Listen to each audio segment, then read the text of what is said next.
everybody, it's me, the guy, back at it again, talking about video games. So in this kind of vlog, I want to talk about characters and how I write characters.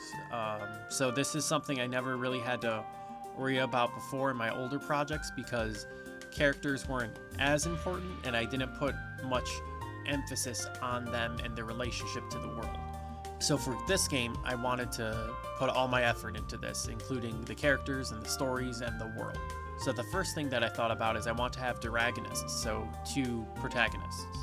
And it was a trouble to try to define who they were and where they stood in the grand scheme of the world they inhabit.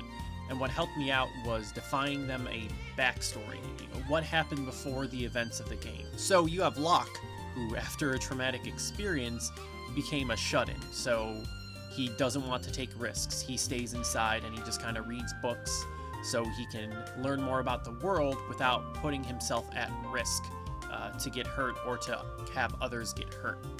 So that's his backstory. How does that define him in the world he's in?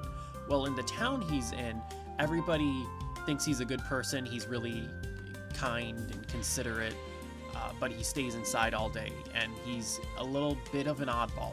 So the townsfolk, the older people, they understand that and everything he's gone through, but the kids don't understand that, so they just think he's a weirdo.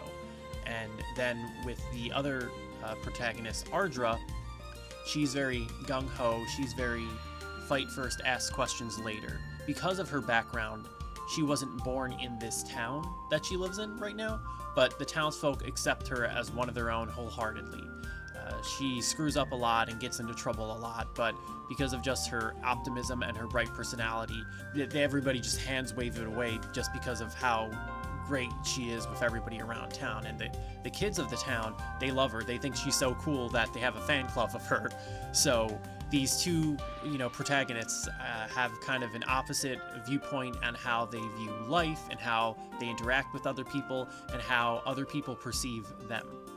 The next part is how do these 2 characters interact with one another. So they have a really strong relationship where they're able to understand each other because of everything they've been through together. So writing about how the characters interact with each other, that dialogue, after I had everything else planned out, that dialogue came very natural as Locke's kind of an A-type personality, Ardra's a B-type personality, and how that plays off one another when they're going to do something. If they're going to fight a monster, Ardra's going to rush in and Locke wants to wait and kind of think everything out. And that's brought up multiple times throughout the game on how they tackle situations and the consequences that has, both good and bad. And that develops their character even more, where Locke runs into a situation where he can't have time to plan, he can't have time to think, he has to just act right now and figure out a solution. The other thing to consider are NPCs and non-playable characters.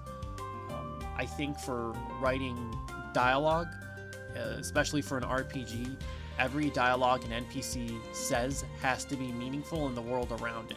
The NPC dialogue should, in most cases, talk about the world they're in, talk about the situation that the NPCs are in because of the world they're in, talk about the characters, talk about game mechanics, or talk about the events that the players were involved with.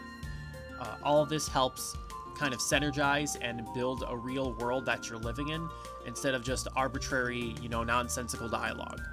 And the other major NPCs, what role do they have to play in? And writing that out, it helped, again, to define a background for these major NPCs and what happened before the events of the game and what their goals are right now, and try to write a through line from point A to B that involves the protagonists of this game.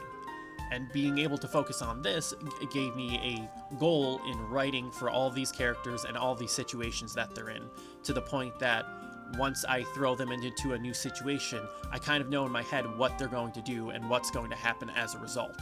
So I guess my advice for character writing is to put in much detail as you can for a character, their backgrounds, their goals, their hopes and dreams. How do they interact with various situations compared to another character? And that, for me, helps solidify my goals in writing for these people.